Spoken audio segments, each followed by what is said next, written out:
Bismillahirrahmanirrahim. Assalamualaikum warahmatullahi wabarakatuh. Kami dari kelompok 6 akan menjelaskan tentang hasil laporan kami yang berjudul Perancangan Sistem Informasi Enterprise menggunakan Treasury Enterprise Architecture Framework atau TEAP pada Bank Mandiri. Ada pula anggota kelompok 6 yaitu ada Andika Dwi Putra, ada Arif Raihan, dan Ponco Hadi Krismanto. Mari mulai saja presentasi dari kami. Yang pertama, bab 1, latar belakang. Pada pemanfaatan teknologi informasi membutuhkan integrasi dan penambahan data dari setiap bagian pada bank.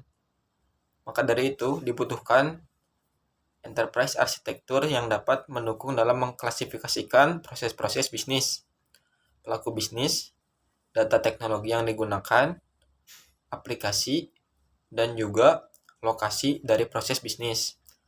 Pendeskripsian enterprise arsitektur tersebut dapat menggunakan sebuah framework yang dapat memodelkan integrasi dari komponen-komponen tersebut. Enterprise arsitektur dapat dimodelkan dengan menggunakan enterprise arsitektur framework. Di antaranya menggunakan TEAF yang merupakan salah satu framework yang dapat membantu memodelkan enterprise arsitektur pada suatu bank.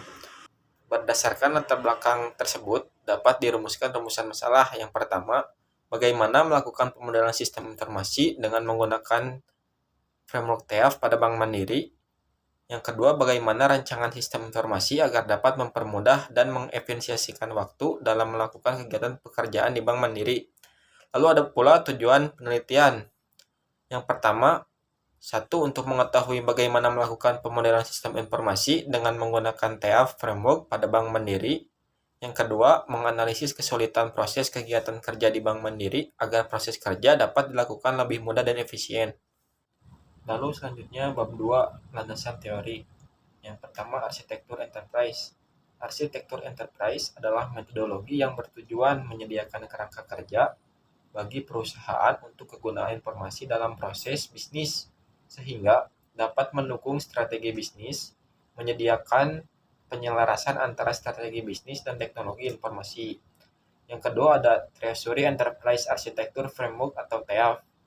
TEAF merupakan kerangka kerja yang menunjukkan perancangan dan pengembangan dari proses bisnis berbagai unit organisasi dengan mengidentifikasi kebutuhan sesuai dengan aturan yang dalam pengembangan teknologi sering mengalami perubahan. Lalu ada value chain. Value chain adalah proses untuk membagi sistem bisnis utama menjadi beberapa aktivitas-aktivitas yang nantinya dikelompokkan menjadi 2 aktivitas besar, yaitu aktivitas utama dan aktivitas pendukung. Selanjutnya ada Entity Relationship Diagram atau ERD. ERD merupakan teknik yang digunakan untuk memodelkan kebutuhan data dari suatu organisasi atau sebagai alat peraga yang memberikan dasar untuk desain database relasional yang mendasari sistem informasi yang dapat dikembangkan. Lalu kemudian ada bank. Bank menurut Undang-Undang Nomor 10 Tahun 1998, yang dimaksud dengan bank adalah badan usaha yang menghimpun dana dari masyarakat dalam bentuk simpanan dan menyalurkannya ke masyarakat dalam bentuk kredit atau bentuk-bentuk lainnya dalam rangka meningkatkan taraf hidup rakyat bank. Selanjutnya bab 3 yaitu perancangan desain sistem informasi enterprise. Untuk yang pertama yaitu implementasi penggunaan value chain. Untuk penjelasan value chain sendiri sudah dijelaskan oleh rekan saya tadi, Arif Raihan Febian. Jadi di sini saya akan menjelaskan langsung value chain-nya. Untuk value chain-nya sendiri di sini terdapat 2 aktivitas, yaitu aktivitas utama dan aktivitas pendukung. Yang aktivitas utama terdapat pendaftaran nasabah, rekam data pribadi, transaksi, dan customer service. Dan untuk aktivitas pendukung sendiri ada infrastruktur perusahaan, manajemen sumber daya manusia, dan teknologi.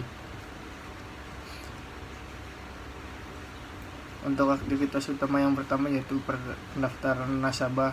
Pendaftaran nasabah sendiri yaitu kegiatan melakukan pendaftaran kepada calon nasabah. Kemudian ada rekam data pribadi. Rekam data pribadi yaitu proses menginput semua data pribadi nasabah ketika akan mendaftar. Yang selanjutnya ada transaksi, yaitu aktivitas di mana nasabah melakukan transaksi seperti transfer, pengambilan tunai ataupun pembayaran yang lain. Selanjutnya ada customer service. Customer service di sini membantu melayani nasabah yang akan melakukan transaksi atau aktivitas di luar transaksi. Yang selanjutnya aktivitas pendukung. Aktivitas pendukung yang pertama ada infrastruktur perusahaan. Dimana infrastruktur perusahaan sendiri yaitu semua struktur dan fasilitas dasar yang dibutuhkan untuk kegiatan perusahaan. Selanjutnya ada manajemen sumber daya manusia. Manajemen sumber daya manusia yaitu kegiatan penentuan kebutuhan dan alokasi sumber daya manusia. Yang selanjutnya ada teknologi. Teknologi sendiri yaitu komponen pendukung untuk menunjang semua aktivitas dalam bank. Yang selanjutnya ada ERD yaitu Entity Relationship Diagram.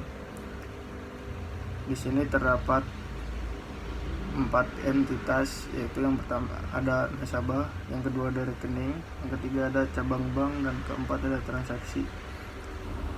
Dan entitas yang pertama yaitu nasabah memiliki 3 atribut. Yang pertama nama nasabah, yang kedua ID nasabah, yang ketiga alamat nasabah.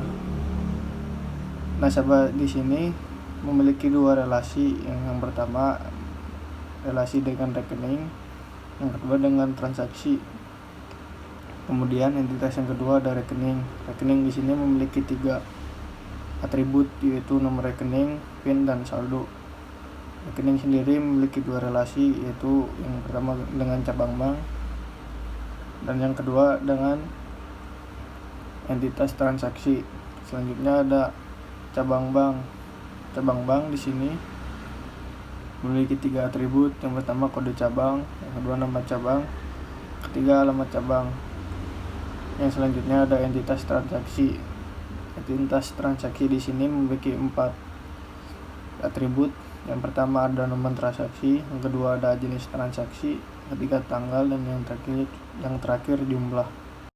Assalamualaikum warahmatullahi wabarakatuh. Di sini saya akan menjelaskan tentang analisis menggunakan metode TAF Framework. Pada tahap ini dibagi menjadi 4 bagian. Yang pertama yaitu functional view. Functional view pada owner perspective berisikan activity model dan information assurance trust model pada bagian work product. Nah, untuk activity model yang sering juga disebut sebagai business process model menjelaskan segala aktivitas yang berhubungan dengan arsitektur, data, dan juga perubahan informasi. Activity model menggambarkan semua aktivitas yang ditampilkan oleh proses bisnis pada sistem informasi Bank Mandiri. Lalu information assurance trust model yaitu dapat digunakan untuk menentukan jenis entitas menjadi suatu kesatuan. Ada 2 jenis trust yaitu rights dan reliance. Yang kedua yaitu information view. Information view pada owner perspective menggambarkan information exchange metric yang menggambarkan tentang node dengan data yang akan dipertukarkan pada sistem informasi akademik sekolah tinggi di Bandung. Lalu yang ketiga yaitu organizational view. Organizational view pada owner perspective berisikan node connectivity description yang menggambarkan tentang lokasi dari organisasi itu berada. Lalu yang keempat yaitu infrastructure view. Infrastructure view pada owner perspective berisikan information assurance risk assessment dan sistem interface description level 1 pada works product. Yang selanjutnya yaitu kesimpulan. Di sini kita mengambil kesimpulan sebagai berikut. Itu yang pertama, pemodelan sistem informasi telah dilakukan dengan menggunakan Treasury Enterprise Architecture Framework pada sistem informasi Bank Mandiri. Yang kedua, pemodelan sistem informasi tersebut telah didokumentasikan dalam sebuah laporan perancangan sistem informasi enterprise menggunakan metode Enterprise Architecture Framework yang berisikan analisis sistem informasi dengan menggunakan TEAF Framework pada Bank Mandiri. Yang ketiga yaitu analisis pada Bank Mandiri menghasilkan work product sebagai berikut. Itu activity model, information assurance, trust model, information exchange metric, node connectivity description, information assurance risk assessment, dan sistem interface description level 1. Nah, mungkin cukup sekian presentasi dari kelompok kami. Apabila ada kata dan pengucapan yang kurang berkenan, kami mohon maaf sebesar-besarnya. Saya akhiri. Assalamualaikum warahmatullahi wabarakatuh.